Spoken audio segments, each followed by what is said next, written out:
Hello, everyone. David here. Welcome back to the DGR podcast. I hope you're all doing well. This is episode number 59, I think. I'm just going to do a solo podcast today. I'm going to talk all about Achilles tendon rehab or Achilles tendinopathy rehab because I just did. I just released a program for Achilles tendinopathy, and I am going to just talk about. So basically, upon releasing a program, as anyone knows who has ever released a program or written a program for a client, you have to sit down and think about the process and things like that. And I've kind of come up with 6 key points I think that's really important for Achilles rehab.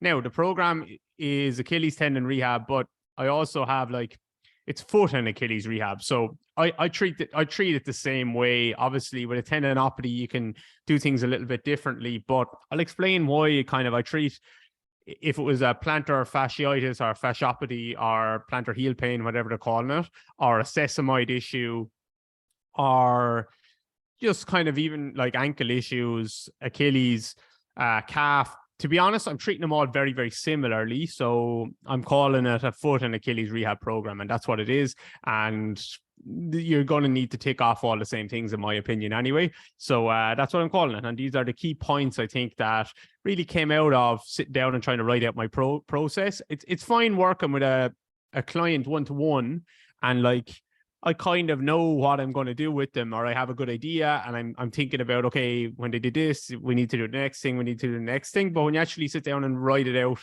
and need to make it usable, and you need to make it very clear and not concise, but very clear, pretty concise, then you have to just be more clear in your own mind around what you're trying to do. So here's the 6 key points, because I think most people think of Achilles rehab as this: do calf raises, do more calf raises, then you might do some more calf raises, and now try and go for a run.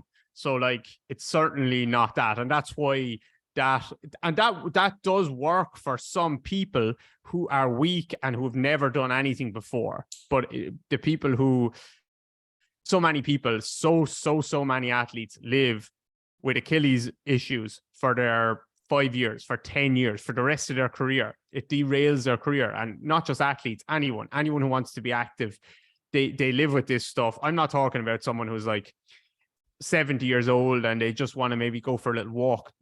Just give them some calf raises and they'll probably feel better. This is for people who actually need to have a high level of function, and they've tried a couple of calf raises and that doesn't work. So that's what I'm talking about here. It's not that the calf raise is just, it's not that they're it's just bullshit. Of course not. But people just do calf raises and think, oh, I have failed Achilles rehab. It doesn't work for me. Of course it doesn't.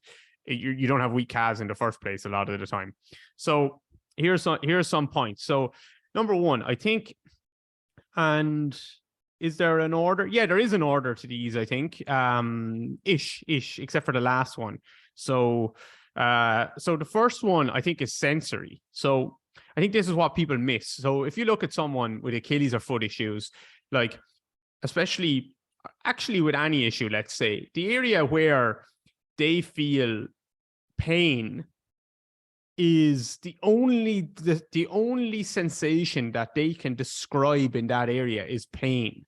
They can't really feel anything else. So you could see someone's foot, let's say they have Achilles issues. You could see someone's foot and their foot is a mess. Their toes are scrunched, they're gripping, they're not allowing any movement into the bones or into the joints.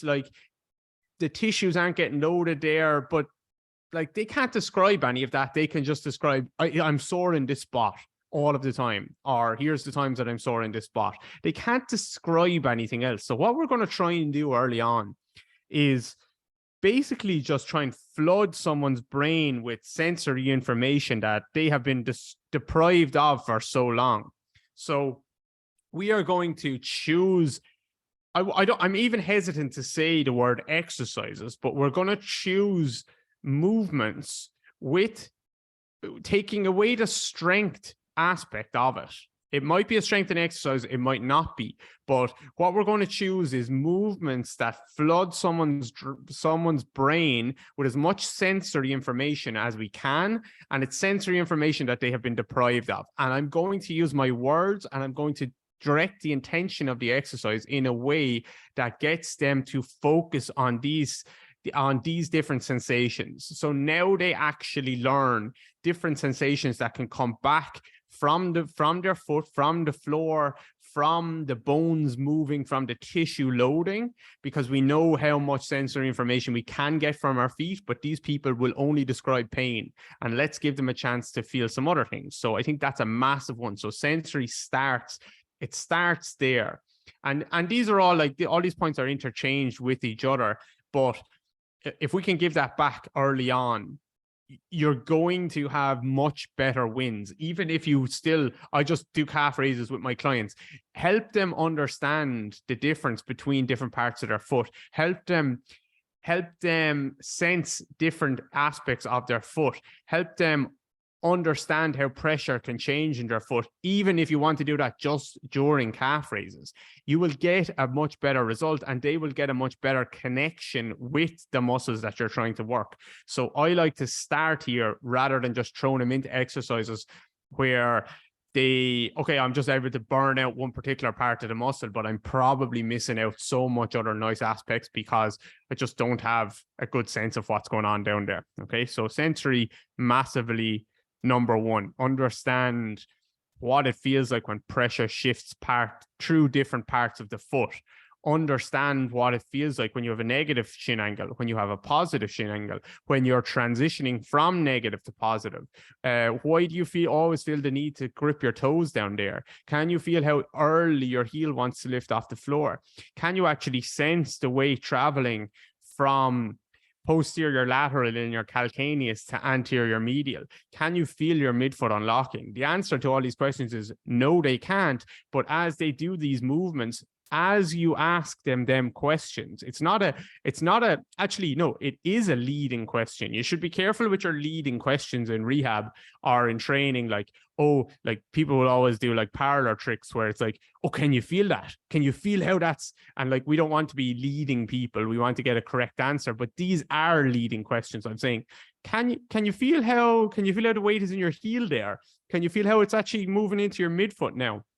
So that is forcing them to focus on that and say, like, even that question is giving them the sensory information that they need, because it focuses their attention on that area, and now they can sense it. Okay, so we are looking for leading questions in that regard.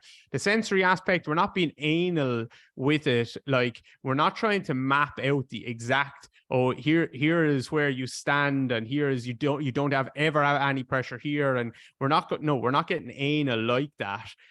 We're trying to just get them to sense different parts of their foot and understand that, and then sense where, like, we have a lot of, we actually have, can you feel how maybe it's really hard for you to get into that part of your foot, or how every single time we do that movement, your toes grip, you lose your heel. When you try and do anything, you try and pull with you lose the outside of your foot. These little things, that's what we're trying to look for. So sensory is number one. I think it's massive, and that could apply to pretty much any part of the body, but particularly the feet, maybe the hands as well, but particularly the feet. So sensory, by far, I won't say the most important, but like, if you've been doing a lot of other things, then this is probably the thing that you've been missing out on. So number two, which very much goes along with this, is restore foot function. Before you go crazy on calf raises and seeing how much you can lift, restore foot function. And what that means, again, is like, if someone has had pain, or their foot has been locked up, their Achilles is sore, again, you will see a foot that is quite locked up. And I don't mean that's a supinated foot. That could be a pronated foot, but they will, and that goes for any part of the body. If you have a sore knee, you're not going to want to bend your knee so much. I had a client with me the other day, and I know the client pretty well. We were actually talking about a bit of jiu-jitsu. He's giving me some advice afterwards, but he does get like an onset of plantar fasciitis or whatever you want to call it every now and then, particularly I think when work gets stressful. And we've given him some strategies, and he went from being able to walk maybe like 1,000 steps a day to he went to New York and he was doing like 20,000 steps a day, things like this. So he's like gotten back to a very high level, but the odd time it flares up again. And when I actually asked him to show me him walking around, even though it wasn't particularly sore, like he was walking around without bending his knees. And it's like kind of that shuffling with a penguin, like a penguin. And that's just what you'll see. You'll see, because why would a brain or a body that is very sore underneath the front and inside part of their heel, if I bend my knee, I'm going to load that area. So why would I want to? I'm going to keep my knee straight and kind of shuffle from side to side rather than committing all my weight to one leg. And that goes for a lot of anything down there, the foot, anything Achilles, anything knee. We need to restore foot function, because, and again, I'm not saying this is a supinated or a pronated foot. It doesn't matter the shape. It's that they probably don't know how to load well through all different parts of the foot. They've lost some ability to do that. So restore foot function, I think, is massive. Get the foot moving. It does rely on, number one, the sensory aspect, but I am separating them for a reason, because with the sensory aspect, I'm more focusing on like helping them understand what they feel and bringing their awareness to their feet, helping them understand like, no, there's more sensation you can get than just pain down here. And then the second part is like, okay, when we understand that, now I'm going to chase more movement in the foot, so that my intention shifts from it's just more of a sensory thing to it's more of a sensory thing. Yes, definitely. Plus the mobility. Now I'm gonna make sure that they're actually getting the movement. Whereas in the first part, I don't mind if they're getting the movement as much as they can actually describe some of the sensations that they're getting. Third part, integration. I think in terms of like learning how to push through the foot. So I've spoken on this podcast before about, and on our member side, about how internal rotation is a downforce. How we push through the floor is from a more pronated position. It's from our midfoot. It's from more hip internal rotation. This is how we push through the floor. It's not that we don't push in toe off, like as we're externally rotating and like externally rotating our shin and supinating off as we go to push off that end phase. But the most amount of our push, as we need to overcome the ground, the most push comes from a more pronated state, more around that mid stance and just slightly off after mid stance in that max propulsive position, not the very end of the gait cycle. The max propulsive position comes where our heel has maybe just broken from the floor and we're in a more pronated state.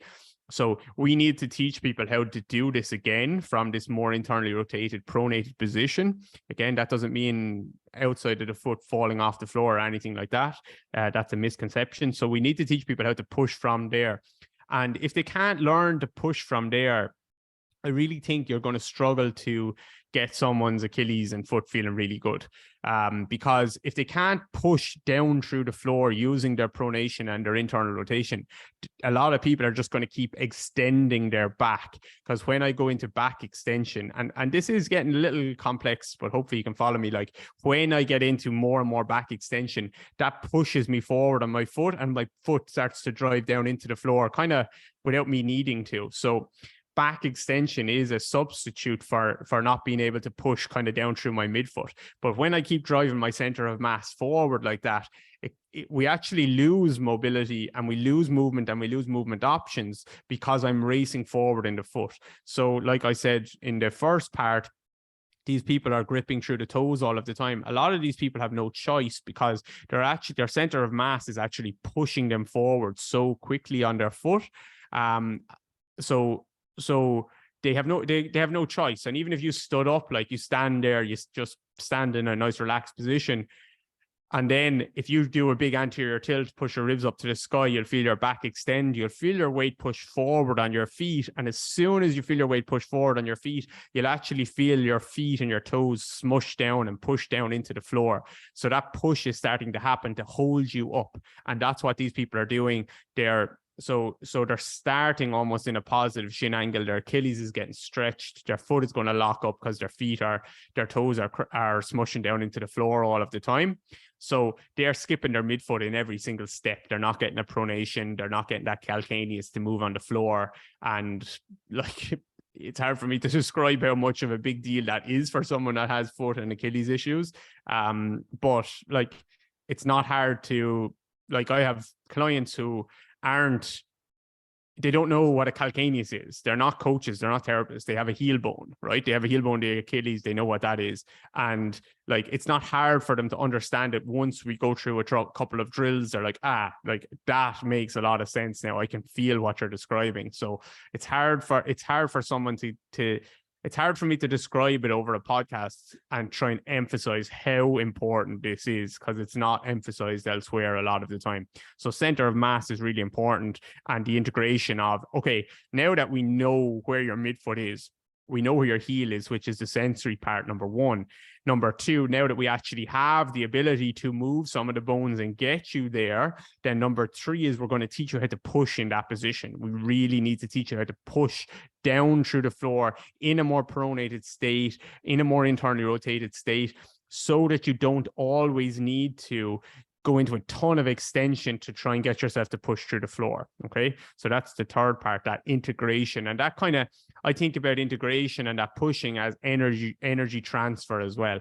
I'm learning how to overcome the floor, overcome gravity, so that and that's like, I can start to get my hip extensors working, my hips can push me forward, I can use my knee extensors, then I can use my ankle extensors. So this kind of proximal to distal sequencing, that the glutes now start to kick in, all these things kick in, because I'm able to drive my foot through the floor in a much better way, rather than just kind of falling forward into a big extension. So that's the third part. The fourth part, build strength. So when you are going after your strengthening exercises, and we're building strength all the way through, like even in the sensory part, we'll be building strength. Don't worry about that. In the second part, restoring foot function, we're building strength. These things are building strength in a much more surprising way than you might think. The third part, the integration, learning how to push, we're definitely building strength. You'll feel your soleus on fire if you've done the first two parts well. Another part of sensory is actually understanding how to build a connection with the soleus. It's really, really important. And not just like a little bit of the soleus, like, boom, that part of my muscle is on. So then we're going to build strength. So I think the mistake that certainly a lot of good athletes that I work with make is they do their calf raises and they start to feel a bit better when they do their calf raises, because there is an analgesic effect with tendon issues, right? Where I start to warm up and they start to feel better. And I've made this mistake with my knee in the past as well, my patellar tendon. And like, everyone makes this mistake. It's an understandable mistake. And it is, okay, I understand that when I work the muscle, my Achilles or my tendon feels better. So I'm going to do some calf raises. I'm going to work that muscle and it's going to feel better. And that's going to give me a window or whatever to train. So you fall into the trap of using your calf raises to generate this analgesic effect. So I know I'm pain-free after doing my calf raises, and I associate my calf raises with the thing that's making me pain-free. But actually, they're not really the thing. You could do any type of a warm-up and you would probably start to feel pain-free. That analgesic effect is going to kick in for a lot of people. Now, at some people, they get to the stage where that doesn't really happen anymore. That certainly happened with my patellar tendon, where that didn't happen anymore because it just got so bad. But it happened to some degree still. So the point I'm trying to make with this one is, you can't fall into the trap of using exercises like that to drive the analgesic effect. I don't mind if you do that, but you need to keep them exercises, if you're doing them, as strengthening exercises. So I'm actually trying to get stronger over time at them. And the thing I say to clients with particularly like chronic tendinopathies is, if in a month's time, if you choose a leg extension and you say to me like and this is an example of a client, it actually is, I did a post on it before, but if you say to me like, okay, my tendon is so sore that I can only do the first rung of the leg extension, the first weight on the machine, And I say that's fine, no problem. But so let's start there. But in a month's time, if we have done that, if we're still on that first rung of the machine, that first stack on the machine, that first weight, then we have failed there, right? Because it's great. You might feel better doing that all the time, but you haven't increased the load. You're not getting any stronger. So we have to, and that's kind of an extreme example, the first rung, but yet a lot of people actually will get to the point where they can do 3 sets of 10 calf raises on a single leg, holding 12 kilos in their hand. And 6 months later, they'll still be doing 3 sets of 10 calf raises, holding 12 kilos in their hand. So they haven't actually, and they keep feeling the analgesic effect and they keep using it, but they fall into the trap. So if you are doing your calf raises, you have to continue to chase strength. So I would say do way less calf raises and than most people are already doing, and chase strength in them. Push yourself to fatigue in those exercises. But we don't start with those exercises. We don't start with calf raises. We don't, in this program, we don't do them until phase 3. There's 4 phases. We don't even do them until phase 3. And I expect probably like at least 50, 60, maybe 75% of the people to, by phase 2 is over, to be feeling like 80, 90% pain free, to be honest. It's a big claim. I don't mean to make a claim, like I'm not trying to make a claim, but I just expect a lot of people to realize, yeah, actually the sensory stuff and restoring foot function, like, changed my Achilles issues more than like the last 10 years of calf raises. So that is going to happen, because that happens with all my clients. So no, there's obviously some people who that won't happen with, but that's why we have a full program, not just the first 2. So when you're building, so point 4, when you're doing your calf raises, do them to build strength. I mean loaded ones, like do them. You don't fall into the trap of just chasing the analgesic effect. Okay. 5th one, plyometrics. So we simply just need to do our plyos. We have to do our plyos. We don't have to start small. We depending on where you are, like some people will have to start very small with them. But everyone has to do their plyos. You have to do them well. You have to chase 2 things in it. You have to not chase 2 things, but you have to use 2 key markers, which is, one is pain. So we're going to judge the pain on how you feel the next morning. So that's a key marker that we're going to use to judge how fast we can progress through these things. These things, I just got a lisp there. And the second one is form, how you actually do them. You can't come to me and say, like, okay, I did my pogos and I did them, and then I went back to sport and my Achilles didn't feel good again. And like I would have 2 points there, like, pogos, did you not progress past pogo exercises? Was it a double leg pogo? And how did the pogo look? Because you can go through my page, you can go through anyone's page, you could go to Matt's page, you could go to like anyone who's doing plyometrics. There's so many brilliant sources around, or people, just athletes that you could look at, and you could say, does my pogo look like sprinters pogo if they're doing a pogo? The answer is going to be no, and of course it's not. Like, why should it? We haven't. They've been doing that for years. They are some of the springiest athletes in the world. But when you did your pogos, you did the same thing as the last point, which was you just got to a point, like the analgesic effect, and you kept it at that point. You didn't try to continually improve, and we need to continually improve. So our form, and by form I don't just mean like how it looks, I mean like how high you're going and things like that. We have to, how well you're striking the floor, how well you're pre-tensioning. There has to be a lot of intention with how we do them. So everyone needs to do their plyos. Some people in this program won't be able to because they will be in season and they might not feel like they're able to, but the other things will look after them in that case. But I put in a 6 stage plyometric workout, or program, I should say, into the final phase of the program. And it starts small, and each workout we kind of build it up, and it's not just pogos. But even if it was just pogos, which would be fine, they have to be done well. You have to actually learn how to how to attack the ground a little bit, how to pre-tension, how to be springy, what part of the foot we want you contacting, all of these things. So like, we can't just say, I tried some pogos and went back running and it didn't work. No, show me them. Let me see what you've been working on, and let's see if we can improve this. Let's take our mentality like we would with our sport. If you were trying to practice free throws in basketball, would you just accept from someone like, oh, I tried 20 free throws and like, that's it? No, just like I wouldn't say, oh, I just did 20 pogos and it was great. Like, no, show me them. How many did you get in? What did they look like? I had a client down today who I've been working with for over a year, Ben. He had shin splints when we first started.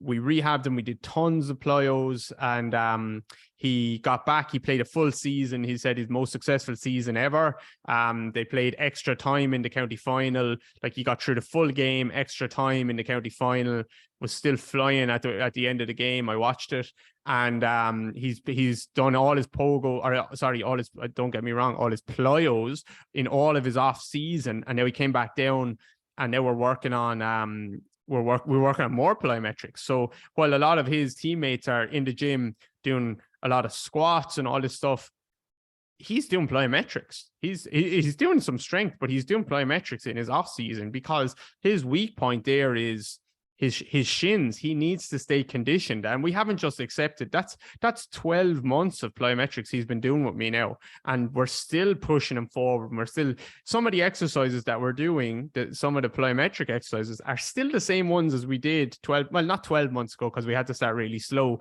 But once he kind of got back into being able to run and stuff, like, the plyos that we're doing are still some of the same ones, albeit I've brought in some higher intensity ones now. But there's still some of the same ones that we did back then. But the difference that I could see in him today versus 12 months ago, and I hadn't seen him in a little while, because he lives like 3.5 hours from me, so he only comes down once every now and again. And like, the difference today that I saw him just in a double leg pogo, and I said this to him, I was sitting down, I said, you are a completely different athlete than the one I saw 12 months ago. Transformed, completely transformed. He looks different. How he attacks the ground is different. How he bounces off the ground is different. His muscle mass, he has more muscle mass. The way he moves his body, his hip mobility, all these things, he's just different, a different person. And the intention behind a lot of his training was like, you need to keep doing this, and you need to get better at doing this. Okay. So that's what I think with the plyos, especially in like Achilles rehab, knee rehab. People just do it to tick a box. Okay, you've done some pogos, now go back running. No, firstly, the point is pogos aren't good enough. You need to do more. Just an up and down pogo or a forward pogo, it's just not good enough. And then if you ask people to show me how you're doing it, the strategies they choose, there's no intention behind it. So we have to do that well. And then the last one is education. So point 6 is just education. So I think a really important part of a program like this is understanding, like, when should I progress? Should I progress? What if I found some exercises that actually make me these exercises, when I do them, I'm pain free? And I don't just mean analgesic effect. I mean, like, my pain is gone. Should I keep going? How do I judge like how much pain I should train through? Understanding some tendon stuff, understanding recovery, understanding that maybe we don't want to do plyos 2 days in a row. Maybe we need 48 hours, or even 3 days in between our plyometrics. I know at one stage I needed at least 3 days between training sessions, when my knee, and actually when my Achilles got really bad, that was definitely needed 3 days in between. So I think education, just like with any person we're working with, regardless of the injury or even just the goal, if the goal is weight loss, we have to educate people. So that's so all the others are kind of in order, and education probably actually should be number 1. So the points are sensory, restore foot function, and these could be named differently, obviously, but just scribbled them down before I started. But sensory, restore foot function, integration, that's like learn how to push, learn where your midfoot is, learn how to push, and what that means for everything proximal of that. Build strength, your plyos, 0.5 is just plyos, and then I just went on a rant about that, so apologies there. And then 0.6, which could probably be 0.1, is education. So I hope that all kind of makes sense. I hope it's valuable. I'm doing this podcast. Obviously, I want you to go and buy the program. I would love if you went and bought it. It's the phases. There's 4 phases in it, and all those 6 points are kind of throughout. So phase 4 gets into the plyometrics. Phase 3 is more kind of strength and energy transfer. Phase 2 is foot strength and learning to push. Phase 1 is the sensory, the foot function, and building a connection with the soleus as well, especially. So those are the 4 phases. Those are the things that I think about how I think about rehabbing someone with plantar fasciitis or heel pain, sesamoid issues. And you'll see examples of me working with different clients who have these different issues. And that's like, you'll see the videos of me doing these things with them. And then Achilles as well. So, and maybe shin as well, to be honest, probably shin splints as well. Ben would have done all of these exercises in the same order. So those are the things. And I'm going to put a link down below if you want to jump on. If you're listening to this in the first, while the program has just been released, then there's an early bird offer. But if you're listening to this sometime in the future, I strongly encourage you to get it. I've put a lot of work into this, and I think it's going to help a lot of people. And I think it's going to be a big thing in how people approach Achilles rehab going forward. So around the world. So, and I don't mean that like there's lots of brilliant people out there doing Achilles rehab, so don't get me wrong. I just think it is going to change the way people look at things, I think, and the way some people look at things and a lot of people look at things. So yeah, I really hope you like the program. It'll be the first link in the bio. Please give it a share for me if you can, or maybe share this podcast if you can. And I can't wait to hear all your results for yourself or with your clients as well. So if you have any questions, just shout. And yeah, hope you enjoyed the podcast, and I will talk to you guys next week.